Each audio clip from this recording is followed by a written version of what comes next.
Баршаларыңызға ассалаумағалейкум. Жалпы бүгін осы футбол қауымы туралы сөйлесетін боламыз. Бірінші сұрақ, Жанболат мырза, жалпы айтамыз ғой, қауымдастық дейміз, ол сообщество деген нәрсе ғой жалпы.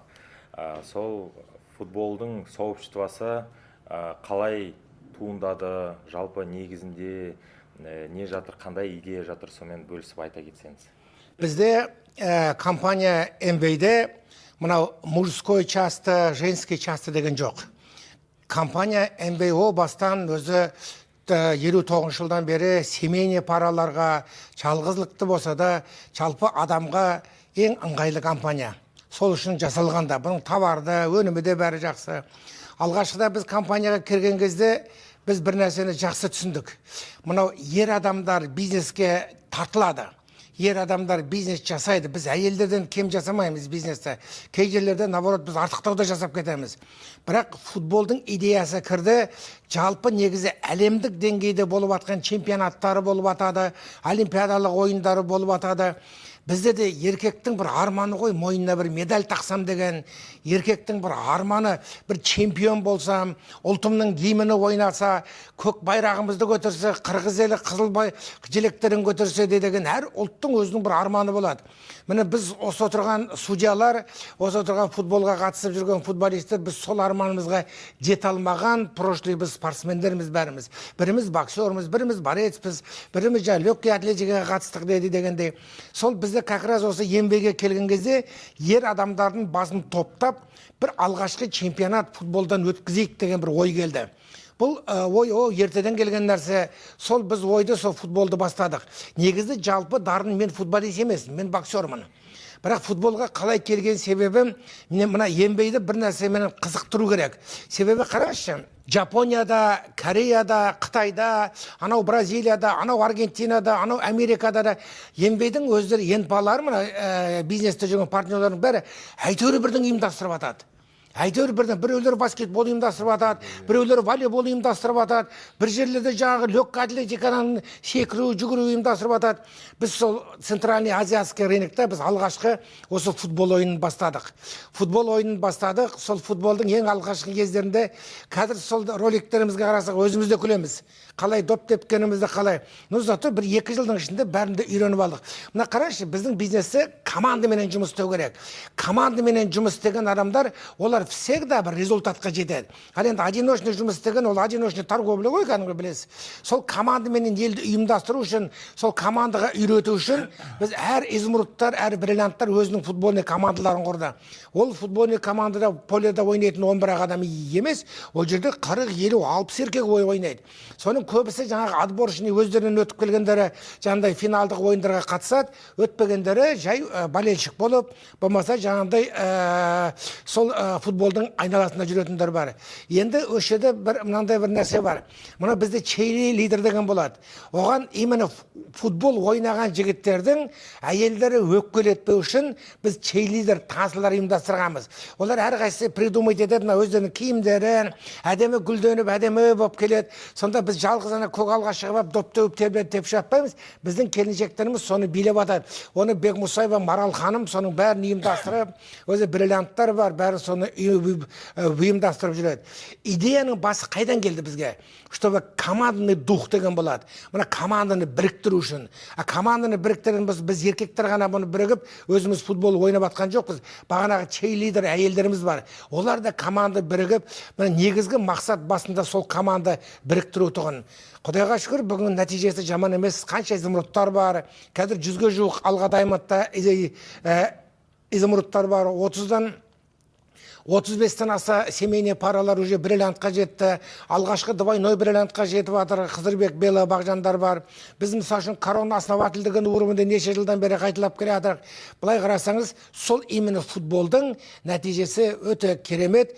Біз соны қолданып, біз соны пайдаланып жүрік. Күшті, керемет, бәрекелді. Мысалы айтатын болсам, әр жылдың чемпионатына жалпы өзімде көріп қатысатын болатын. Өйткені бұндай футбольный сообществоны ешқашан көрген емеспін. Өйткені бұл даже Қазақстанда ғана емес, сіздер бір жылдары даже финалды мен естуім бойынша Турцияда жасадыңыздар. Сол енді әлемдік уже деңгейге шығып жатсыздар деп те айта аламын. Енді сіздердің ойындарыңыздың өзі андай жаңағы айтамыз ғой, любительский емес, кейбіреулеріңіз мысалы кейбір командаларға қараймын, кәдімгі профессиональный футболист болып уже бірнеше жылда сондай уже өсіп, деңгейі өсіп, керемет футболист болған көзім жетті. Біз жалпы негізі командалық есеппен қарайтын болсаңыз, біз жалғыз Түркияда ғана ойнаған жоқпыз. Біз Европаға да барып ойнадық, командаменен, о жақтағы бизнес партнерлерменен параллельный группалармен ойнадық. Біз Украинада ойнадық, о жақтағы параллельный группалармен, бриллианттармен бірге ойнадық. Біз Россияда да ойнадық, біз Түркияда да ойнадық, біз Қырғызстанда да ойнап жатырмыз, біз Қазақстанда да ойнап жатырмыз, біз қай жерде ойнамай жатырмыз. Бұл бізге мынандай бір қараңызшы, біз жалпы Центральный азиатский рыноктың мынау бизнес партнерлары біз өзімізді ғана МБА-да көтермеуіміз керек. Біз жан-жаққа елге де жәрдемдесуіміз керек. Олар да бізден көріп, олар да үйренгені жақсы ғой. Ол командный бизнес болғаннан кейін бәріміз де кешегі Рич Девостың ұрпағымыз, бәріміз де кешегі Даг Девостың шәкірттеріміз. Дұрыс па? Сондықтан МБА-дің айналасы болсын, біз бір семьямыз. Бір семья, бір үй, бір отбасымыз. Сонан кейін біз осындай нәрселерді ұйымдастырып жүргеніміз рас. Күшті, керемет, Жанболат мырза, жалпы қарап отырсам қастарыңызда жалпы главный судьялар қасыңызда отыр, жалпы боковой судьяларыңыз да бар, білемін. Қарап отырсам мынандай әдемі керемет формамен жылда жыл мықты керемет осындай необычный дейміз ғой енді, осындай футбольный формалармен шығасыз, соны айта кетсеңіздер. Мынау бұндай форма тіктіру бұл биыл ғана емес, бұл көп жылдан бері келе жатқан нәрсе. Мынау былай қарап отырсаңыздар, мына менің қасымдағы отырған кісілер бұл кісі изумрудный НПА-лар. Бұлар мына кісі 18 жылы чемпион болды Алға Дайматта, мына жігіт 17 жылы чемпион болды өзінің командасымен осы біздің Алға Дайматта признание алды, медаль алды, Қазақстанның гимнін ойнатты. Бұлар да Қазақстанның гимнін ойнатты. Біз солардың ішінен мынау судьяларды сырттан алуға болады. Нейтральный дейміз ғой әлгі. Сонда сол нейтральный судьяларды алғанда олар біздің еңбекті түсінбейді. Олар біздің партнерлерді түсінбейді. Біздің партнердің бәрі әлем чемпионатына қатысқан балалар емес қой. Жаңа өзіміз сияқты бизнес жасап жүрген біреудің қарны бар, біреудің кішкене салмағы бар дегендей. Негізі біздің мақсат футболдағы, спорттағы мақсат детокс. Өзіміздің реклама, нутрилайттың жаңа күшін неғылу.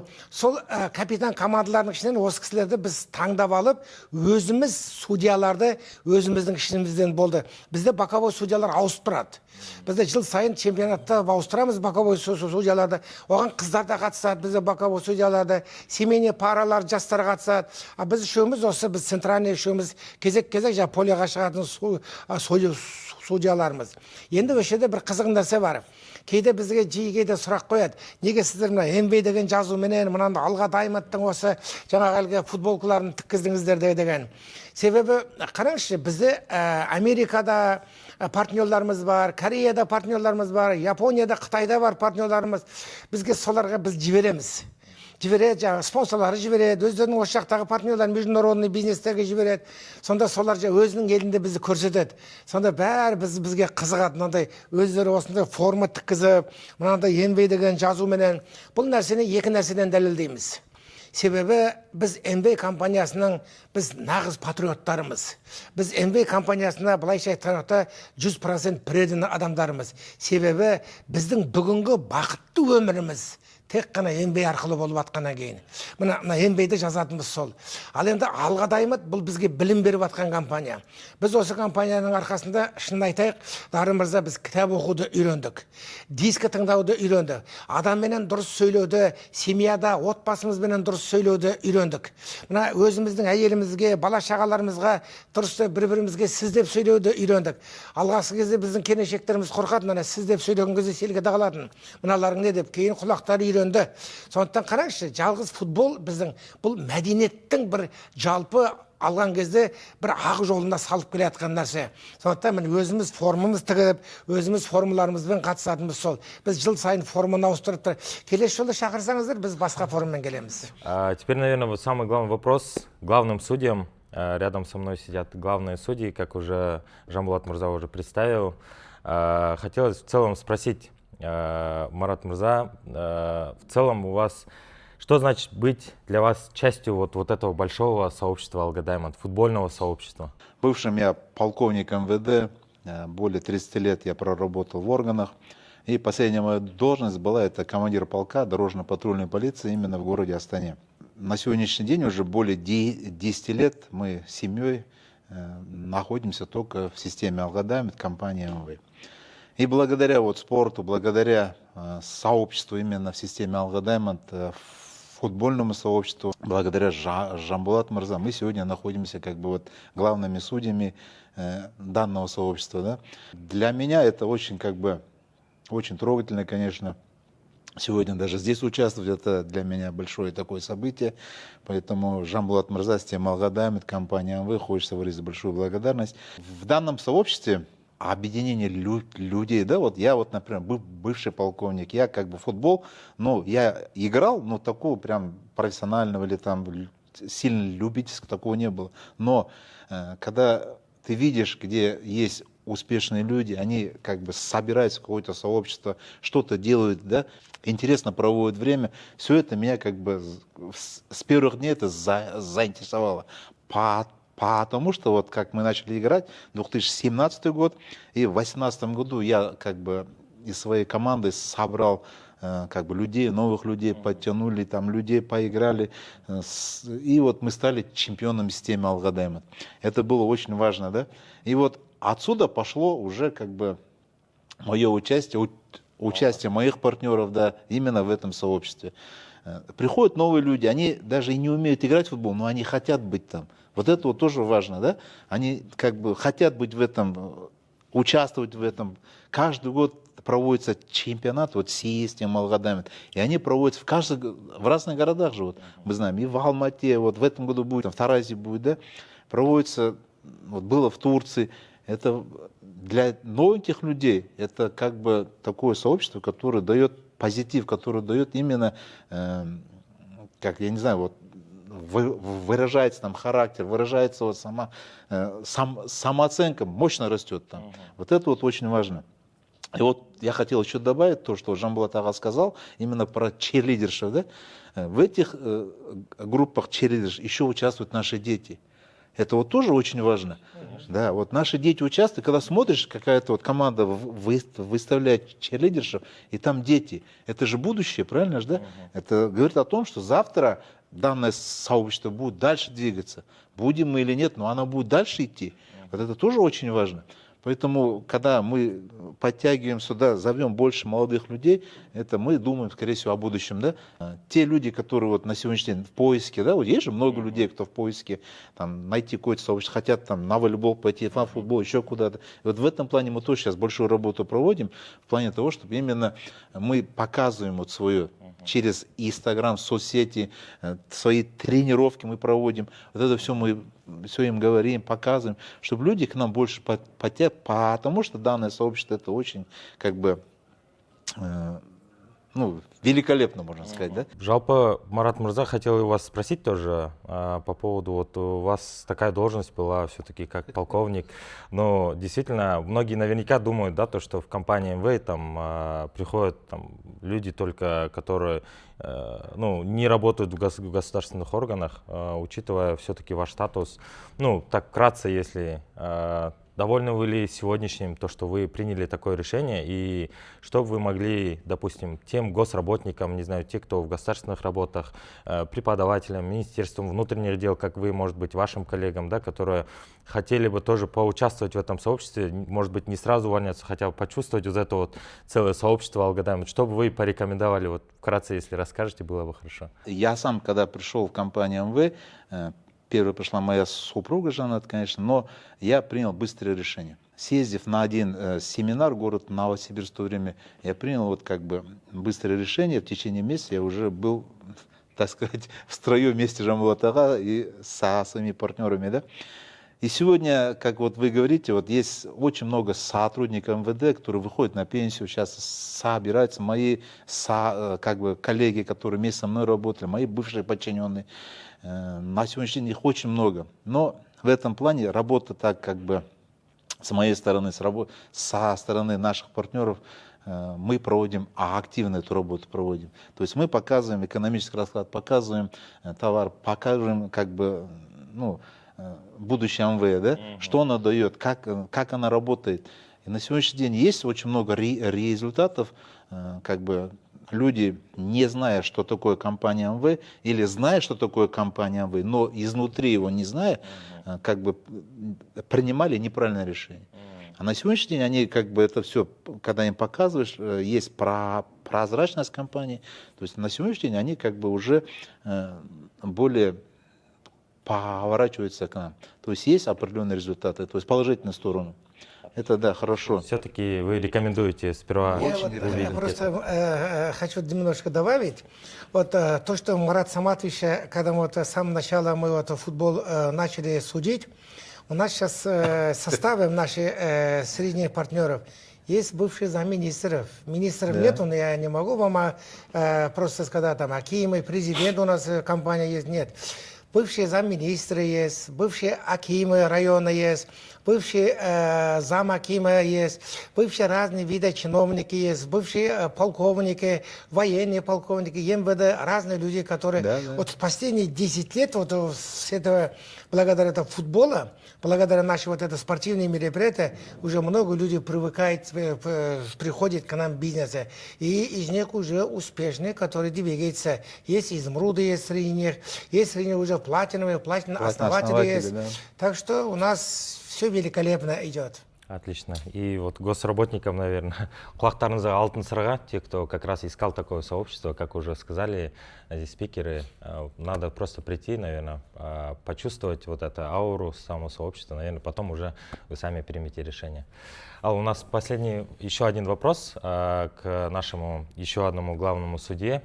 Жалпы қазақша сізге сұрақ қойғым келіп тұр, Абай мырза. Турнирлер мен басқа белсенділері жалпы МВА дамуыңызға қалай әсер етті? Осы сообщество дейміз ғой, осы жалпы өз бизнесіңізге немесе жалпы өзіңіздің өміріңізге қандай өзгерістер енгізді? Рахмет, Нарын. Осындай ортада отырғанымызға, осы керемет ұйымдастырылған осы интервьюға сіздерге алғыс білдіреміз. Алғадайым системасына алғыс білдіреміз. Енді біздің өмірімізге бұл жаңағы сұрағыңыз, менің лично өміріме бұл 180 градус өзгеріс берді. Неге десеңіз, біз осы бизнесқа дейін енді әртүрлі жолмен, қасқыр дейді ғой, жаңағы әртүрлі ананы алып мындан сатып сату саласында солай жалғыз болып жұмыс істегенбіз. Осы салаға бізді жаңағы шақырған менің досым, спонсорым Дархан мырза. Негізі мен вообще футболды жақсы көрмейтін адамды, өйткені бізде класста өзі 5-6 адам болды да, и біз доп ойнай алмайтынбыз көп. Өйткені адам саны жетіспейді, оннан асу керек дегендей. Менің әкем тренер, мен өзім күреспен айналысам. Заслуженный тренер Қазақстана, призер жаңағы среди ветеранов дейді ғой, осы жақынға дейін күресіп келген. Сонда әкем енді көп күрескен, көп дүние тапқан біраз. Бірақ всегда әрқашан айтатын, менің қасымда жаңағы дүниені жинаған кезде қалай көбейтетін, менің қасымда ақылшым болмаған дейді. Сон жаңағы осы бизнес маған сол әкемнің батасы арқылы келді ма, қазір менің алдымда Алғадайым системасының президент Жанболат аға өз ақылын беретін. Бір шетінен полковник мырза Марат Мусимов аға енді өмірлік нелері көп қой, опыттары көп дегендей.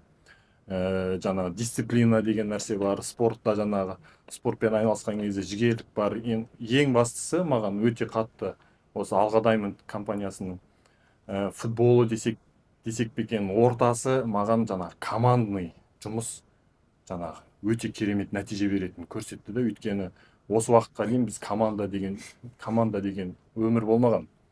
Осы уақытқа дейін жалғыз анда жүгіресің, мында жүгіресің, командалық жұмыс қалай болатын, командамен жаңағы біздің бәріміз чемпион болған кезде біз ешқайсымыз доп деп алмаймыз. Мен Дархан мырза айтады ғой, допқа дайындалу керек, Алғадайым система вот осында ұйымдастырып жатыр. Мен айтамын, Дархан, что? Мен допқа бармай-ақ қойын, төбелес десең төбелеске барайын, тау десең тауға барайын, бірақ допқа мен бармай-ақ қойын, өйткені мен доп ойнай алмаймын.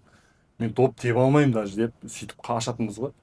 Бірақ енді осы жиналып, жігіттермен жиналып, бас қосып, жаңағы әртүрлі возрасттағы адамдар жаңағы ауызбіршілігін үйретіп, көп өмірімізге жаңағы командалық жұмыс қалай жүретінін, үлкендермен қалай сөйлесу керек екенін, қазір Жанболат ағаның қасында жүргенде де жаңағы система қалай, жаңағы ұйымдастыру жолы қалай, жаңағы планирование дейді ғой, жаңағы бір нәрсені пландап, әдемілеп алып келіп өткізу қалай, соның барлығын Жанболат ағадан рахмет. Жанболат мырза, енді осындай ортаға түсіп, осындай өмірімізге деген отбасылық қарым-қатынасыңыз, балаларымызға Жанболат ағалардың жаңағы балалармен сөйлескен өте үлкен тәрбие, тәрбие алып жатырмыз. Бізде андай керемет жаңағы өзгерістер алып келді, күшті. Жалпы ризамын осындай ортада болғаныма, сіздермен болғанымызға рахмет. Алға Даймондқа, МВ компаниясына. Көп рахмет, Абай мырза. Енді жалпы соңғы бір сұрағымыз қалды. Жанболат мырза, сізге соңғы сұрағым, жалпы осы қауымдастыққа, сообществоға қандай адамдарды шақырасыз? Мына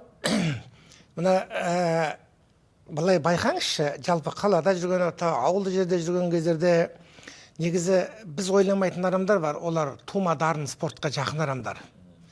Мына бізде компанияда именно осы кейінгі осы 10-15 жылдың ішінде Nutrilite деген бізде өте бір керемет өнім бар. Бұл өнімді ел денсаулық қана үшін ғана ішеді. Мына денсаулығым жақсы болсын, денсаулығым бүйтсе болды деп. Мына бүгін ішіп денсаулығынан айыққан адамдар тастап кетіп жатады. Болды, мен уже жазылдым деп. Бірақ біздің Nutrilite өнімді бұны тастамау керек. Бұны күніге жаңағыдай омега болсын, чесногі болсын, күніге үш мезгілден жаңағы адамға өзіне привычка жасау керек та. Сонда енді осы жерде мынандай кейбір кісілер бар. Мына өзінің ауруынан құтыламай жүрген адамдар бар. Жаңағы суставым ауырады дейді, болмаса жаңағы сидаличный нервім ауырады дейді, біреулер жаңағы семізбін дейді, арақ қаймай жүрмін дейді. Сіз байқайсыз ба? Сіз жалғыз өзіңіз жүре беретін болсаңыз комплекстен құтылмайсыз. Ол комплекс сізді давить етеді тұрады, болды, сіз болды, одан шықпайсыз. Сондықтан мына бізге футболға жаңағыдай қыздар, келіншектер, чейлидерлердің ішіне кіріп, жаңағыдай танцевать етіп, біздің танысымызға кіретін болса, біздің футболға жігіттер кіретін болса, бұның нәтижесі білесіз ба неде? Бағанағы сіз қолданған Nutrilite'ті, мәселе оны бойыңызға сіңдіру, екіншіден оған әдет болу. Мысалы үшін біз футболда біздің сол бір ай, бір жарым ай жүреді. Баға дайындаламыз, анау-мынау дегенде біз одан кейін тастап кетпейміз. Біз күніге кеш жақын жүгіріп жүреміз. Мен мысалы үшін биыл 60-ға келдім. Мына жігіт биыл 58-ге келді. Мына жігіт біздің ішімізде ең молодой осы 35-те мысалы үшін. Сонда қараңызшы, кейде біз футболда жүрген кезде маған кейде таңғалып сыртымнан өсек айтатындар бар. Мына кісі 60-ға келді, әлі жүгіріп жүр ғой дейді. Мен екі күнде 40-50 километрге дейін жүгіретін кездерім болады. Сонда өсек қылады мені. Әлі күнге шейін мына кісі 60-ға келді, әлі жүгіреді. Мен соған мақтанам дарын. Кәдімгідей мақтанам. Ойлаймын, менімен жасты жігіттер қазір көбісі артроз, белін көтере алмайды, аяғын көтере алмайды. Ауру деген оны айнала берсең, ауру бола бересің ғой. Сондықтан біздің витаминменен мына Nutrilite'ті бұны жалғыз ғана бұны ішу керек. Бұны біздің ортаға қосылатын болса, ол адамның денсаулығына да, жан-жағынасы, айналасына да көп. Ол біріншідеңіз. Екінші, біз футболда ұйымдастырған кезде мына жігіттер әртүрлі адам келеді. Біреулер жанында гордый болып келеді, біреулер жанында демейді, сөйлемейтін бажырайып келеді. Біреулер комплекс, өз-өзінен жаңағының мұрындық ұйысып қалса ұялып тұрады, көзі ұйысып қалса ұялып тұрады.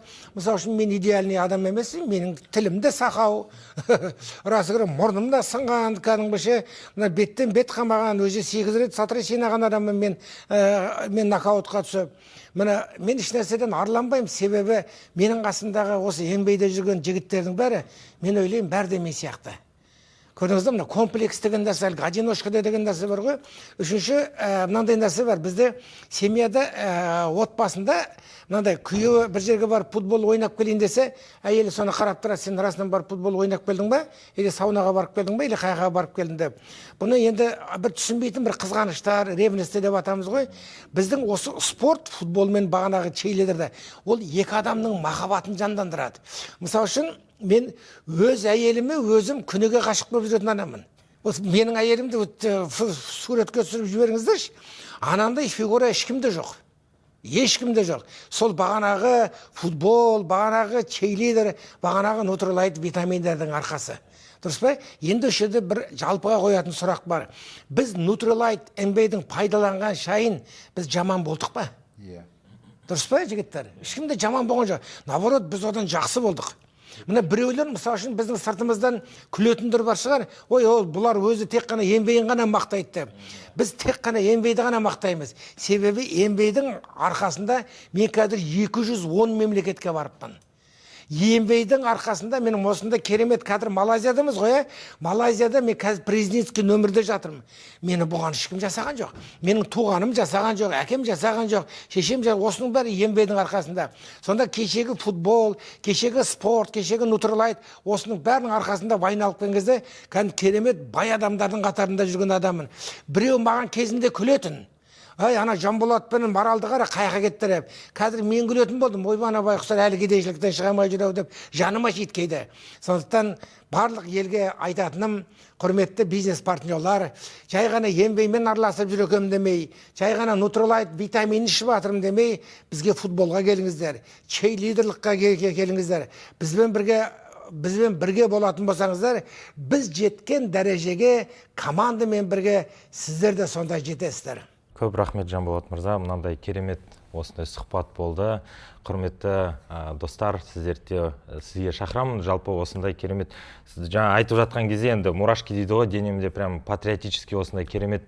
Сіздер де соны сезесіздер, жалпы сол себептен айтарым, жалпы осындай қауымдастыққа, жалпы осындай сообществоға келсеңіздер, действительно мен сияқты сезінетін болатын шығарсыздар.